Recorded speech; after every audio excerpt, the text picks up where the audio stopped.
Collective trauma, a war, a coup, a natural disaster, a terrorist attack puts us all into a state of shock. And in the aftermath, like the prisoner in the interrogation chamber, we too become childlike, more inclined to follow leaders who claim to protect us. One person who understood this phenomenon early on was the most famous economist of our era, Milton Friedman.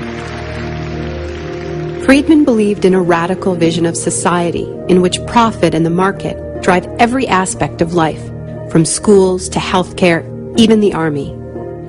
He called for abolishing all trade protections, deregulating all prices, and eviscerating government services. These ideas have always been tremendously unpopular, and understandably so.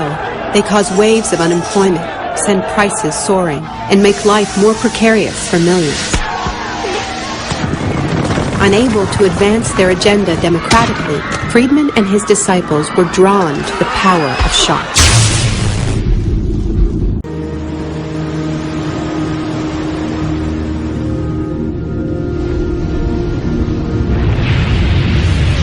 Friedman understood that just as prisoners are softened up for interrogation by the shock of their capture, massive disasters could serve to soften us up for his radical free market crusade.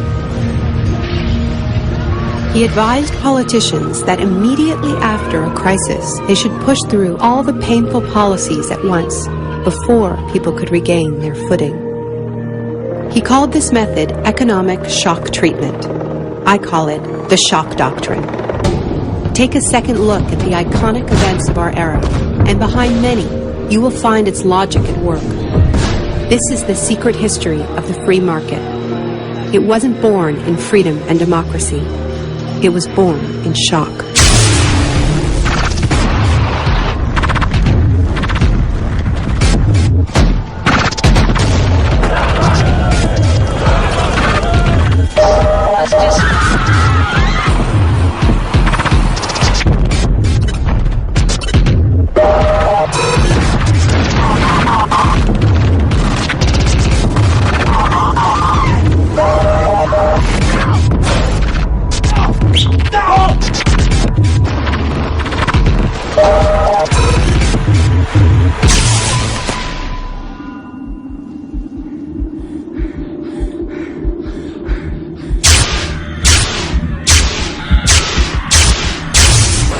Sold a fairy tale about how these radical policies have swept the globe.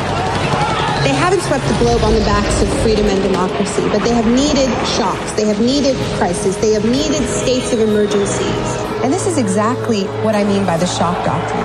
The systematic raiding of the public sphere in the aftermath of a disaster. When people are too focused on the emergency, on their daily concerns to protect their interests. A period of crisis, like the one we're in, is a very good time to think about history.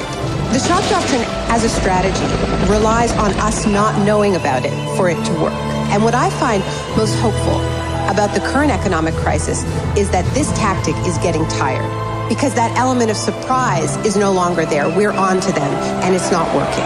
We're becoming shock resistant.